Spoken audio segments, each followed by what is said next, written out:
अशिया चुनती रुबीना शकील पढ़ी लिखी खातून हैं। लाहौर के पोश इलाकों से कूड़ा जमा करना और उसकी छांटी करना उनकी मजबूरी नहीं।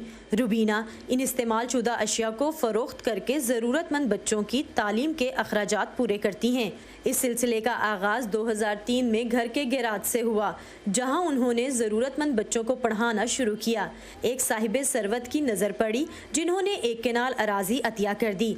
5 बच्चों से शुरू होने वाला सिलसिला 18 साल में 8 सब कैंपसेस तक पहुंच गया है, जहां 4000 से ज़ायद बच्चे न सिर्फ नर्सरी से 12वीं तक तालीम हासिल कर रहे हैं, बल्कि उनकी बहुत सी और ज़रूरतों को भी पूरा किया जा रहा है। मुझे तो ये नहीं पता था कि जब बच्चा पढ़ाने लगूंगी तो वो बेहोश भी हो जाएगा। जब वो बेहोश हुआ तो पता चला भूख से बेहोश हो रहा है, तो आपको खाना देना पड़ा।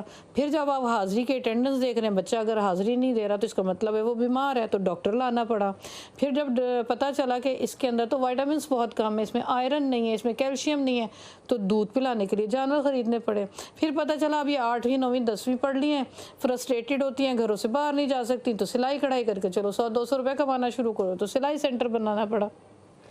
ये सारे आपस में जो है ना ऐसे लिंक हुए हैं। फिर पता चला कि 10वीं में इतने हाईएस्ट मार्क्स लेती हैं, कॉलेजेस में जाती ही नहीं है, तो फिर ग्रेड 12 तक करना पड़ा कि उसके बाद चलो फिर कोई ना कोई टेक्निकल या यूनिवर्सिटीज़ इनको फिर ले लेंगी।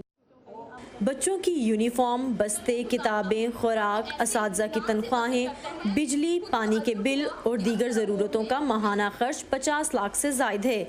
20 लाख माहाना तो मुखय्यर हजरात की जानिब से मुख्तस है, जबकि 10 से 15 लाख कूड़े से कमाकर इस्तेमाल किया जाता है।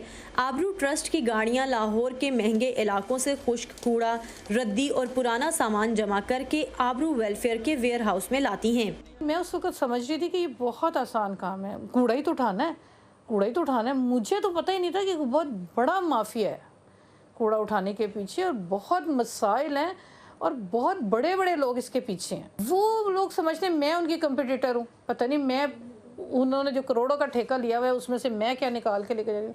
हालांकि मैं बारहा बताती हूँ कि देखो भाई, अगर डिफेंस में 1000 घर है ना, तो मैं 200 से 250 घरों में जाती हूँ, और वो भी हफ्ते में 1 दिन जाती हूँ।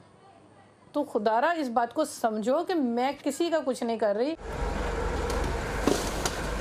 इसी कूड़े से निकला इस्तेमाल शुदा फर्नीचर, इलेक्ट्रॉनिक सामान, सजावटी अशिया स्कूल में रखने के काम भी आ जाती हैं। जब अपनी ज़रूरत पूरी हो जाए तो बेहतर हालत में आए सामान की मुरम्मत करके यतीम बच्चियों के जहेज़ का इंतज़ाम भी किया जाता है।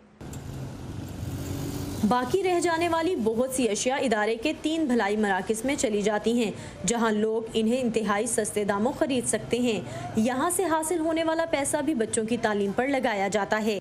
हम लोग 3 बहन भाई हैं। मेरे वालिद साहब मजदूरी करते हैं, हमारे फादर ने, मेरी मदर ने मुझे यहाँ पर एडमिशन लेके दिया, और यही मकसद था कि हम लोग अच्छे तालीम हासिल करके कुछ बन सके, अपनी लाइफ में कुछ कर सकें, आगे बढ़ सकें।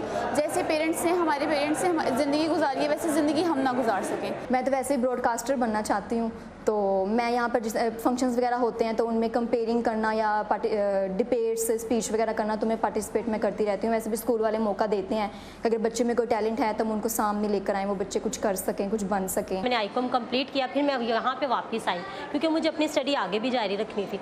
इस तरह मैंने यहाँ पे स्टूडेंट को टीच करना शुरू किया। सैलरी भी मुझे दे रहे हैं ताकि मैं अपनी आगे पढ़ाई जारी रख सकूँ। मजदूर तबके के अलावा झुग्गी बासियों के बच्चों के लिए झुग्गियों में जाकर तालीम देने का सिलसिला भी जारी है। आबरू एजुकेशन वेलफेयर का अगला मिशन यतीम खाने का क़याम है, जिसकी बिल्डिंग की तामीर तकरीबन मुकम्मल हो चुकी है। बस अब इंतज़ार है तो बच्चों के इंदराज का।